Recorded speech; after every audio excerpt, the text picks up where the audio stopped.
And welcome back into the Enrichment Sports Source. This segment brought to you by MCS Systems. MCS Systems. Folks, I am an Apple guy, Mac guy, and I have used these guys for a long, long time. About a month ago, I had to turn to them to help me with data recovery.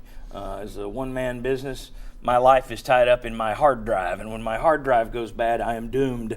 So I turned to these guys in a panic mode, and they saved, this is incredible, they saved 99% of my data. Now, it took a little time, but the job they did was fantastic. I can't recommend them more highly. Data recovery for computers, for damaged camera cards, for cell phone information, data recovery.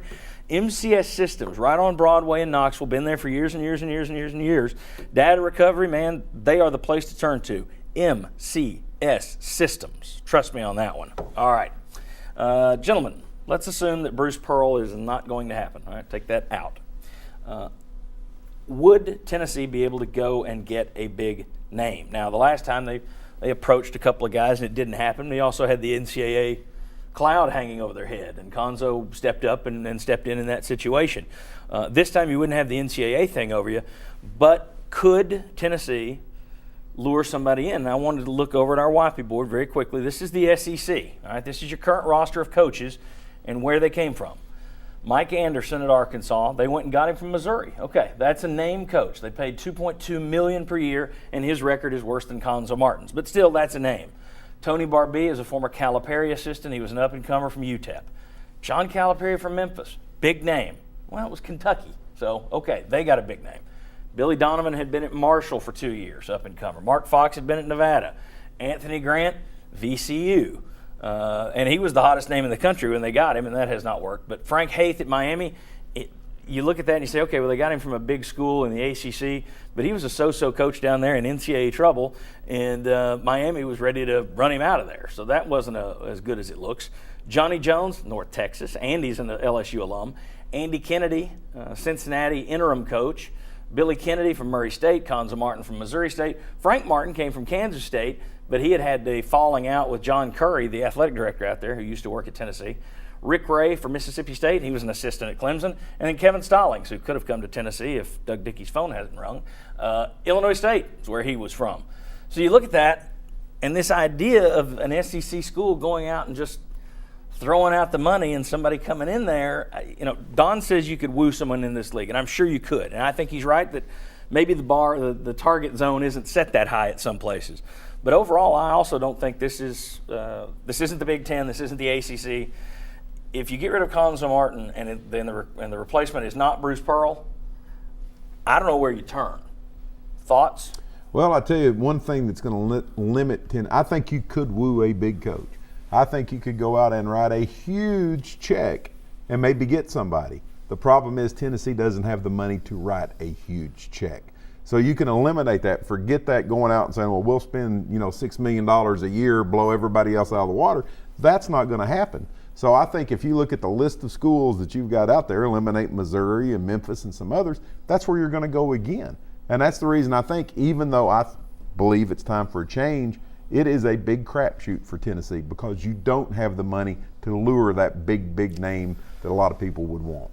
Mark, you've coached over there. You've been under two different. You've been a part of two staffs over there. Is Tennessee a destination job compared to some of these that you would see in the Big Ten or you'd see in the ACC or even in Kentucky? Well, it's funny because I remember I was on the team when Coach Pearl took the job here, and Coach always had told us that I'll never take a job that you guys as players wouldn't necessarily push him to. It would have to be a destination job for him to leave us. We were going to be really good, so on and so forth. And so when he called that team meeting and said he was taking the Tennessee job, we were like, Tennessee?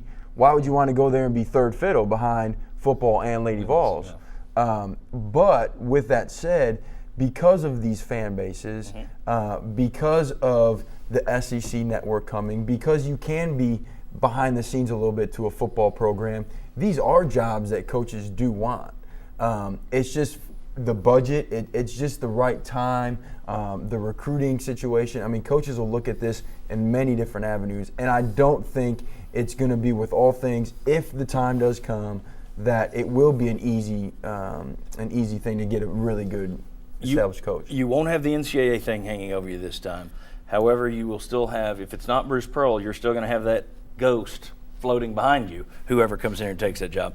And then, as you pointed out a few weeks ago on the show, great eye-opening fact that you look at the top 300 players in high school football in the nation, 200 of them come from the SEC footprint, whereas in basketball, the top 100, 12, 15 guys a year, that's it, because most of the great athletes in high school here play football. Vince, you were down in Alabama covering that program when Dave Hart, acting under Mal Moore, but he was kind of the guy that ran the day-to-day operation. He went and got the biggest name in the country, the hottest name in the country. There is no one that didn't want Anthony Grant, and it hasn't worked out. Any insights on Dave Hart, a former basketball guy, the way he works? Any thoughts on what he might do with Cuonzo Martin or moving forward? Well, very close to the vest is the way the coaching search went. And there was other mid-major type of names that were out there, but Anthony Grant was the guy, the hottest guy. Tremendous resume. I mean, we forget that he was going to be Florida's coach when Billy Donovan took the Magic job for a couple of days. That's how well thought of he was. So, and he was African-American when he's an African-American coach, and he was going to he made that hire when Alabama didn't have the greatest track record of hiring African-American coaches. So it seemed like a slam dunk, so impressive in his initial press conference. And Dave Hart ran that search, and so he's responsible for it, and it has not worked out. He still defended him since he's been at Tennessee that Anthony Grant will get it done. So I think he ran it well then, it just has not worked out. And it's amazing how similar Anthony Grant and Cuonzo Martin are in the track record. Which comes back to just how much it is a crapshoot with these guys. I mean, they're in football, guys can build it up. I think in basketball, there's a limited number of guys who are just it guys. And you're going to be lucky if you hit on one of the it guys if you're not just saying we're throwing big money. And I think that's one of the issues here in town is because they know that Bruce Pearl is an it guy in terms of what he produces on the floor. All right. When we come back, will this team quit on Cuonzo Martin? Also, does the team take on too much of its coach's personality? We'll talk about that. Come on back on the Richmond Sports Source. You are watching East Tennessee's first and only year-round sports talk show on television.